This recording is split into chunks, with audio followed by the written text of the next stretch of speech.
तुलनात्मकदृष्ट्या सैनिक समाज पार्टीची वाटचाल सुरू केलेली आहे. 1980 साली जनता दलातून जनता पक्षातून बाहेर येऊन भाजपची सुरुवात केली होती.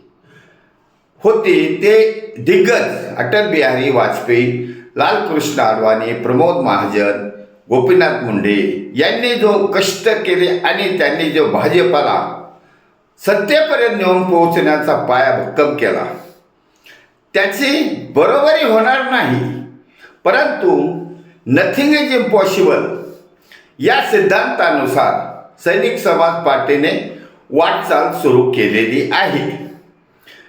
राष्ट्रीय अध्यक्ष श्री बलबीर सिंग परमार साहेब, प्रदेशाध्यक्ष श्री अरुण कदम साहेब, तुकाराम डफळ आणि मी स्वतः ॲडव्होकेट शिवाजी डामाळे आमच्या या 4 संयुक्त फोटोला प्रचाराची सुरुवात करण्यासाठी वापर करण्यात येत आहे, जेणेकरून महाराष्ट्रातील जनता, सज्जन जनता, सुशिक्षित जनता, क्वालिफाईड जनता सैनिक समाज पार्टीबरोबर येत चालली आहे.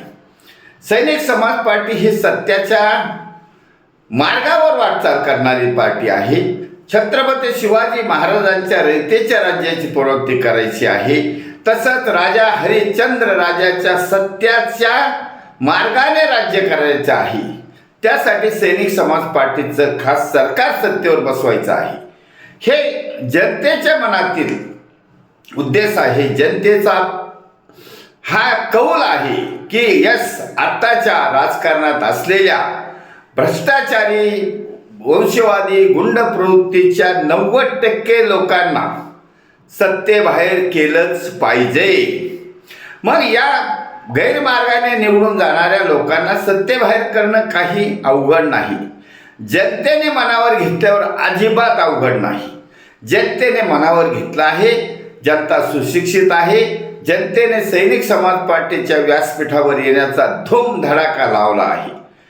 सैनिक समाज पार्टीच्या उमेदवारांना अल्प खर्चात निवडून देण्यासाठी मतदारांनी ठाम निश्चय केला आहे. मतदार हा बहुसंख्य असंख्य आहे आणि ते या आत्ताच्या दलबदलू सरकारला कंटाळलेला आहे. म्हणून सैनिक समाज पार्टीचा जो हा धुमाकूळ आहे, वारा आहे, वारू आहे, याला आम समाजातील जनता मान्य करत आहे, पसंत करत आहे आणि जोडत चालली आहे. जनता सुज्ञ आहेच आहे. जनतेला फक्त संघटित करायचं काम सैनिक समाज पार्टीने केलेलं आहे. कारण जनता ही विखुरलेली असल्यामुळेच इंग्रजाने राज्य केलं होतं. जनता जेव्हा स्वातंत्र्य लढ्यामध्ये एकत्र आली तेव्हाच भारताला स्वातंत्र्य मिळालं. आता सुद्धा या प्रस्थापितांच्या राज्यातून, दलबदलू राज्यातून बाहेर येण्यासाठी जनता एकत्र येत आहे.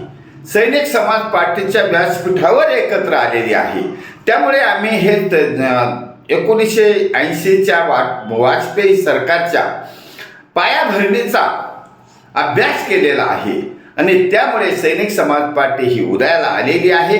सैनिक समाज पार्टी 0 मधून सुरू केलेली आहे, परंतु सैनिक समाज पार्टी ही नक्की ऐतिहासिक कार्य करून इतिहास घडवणार आहे.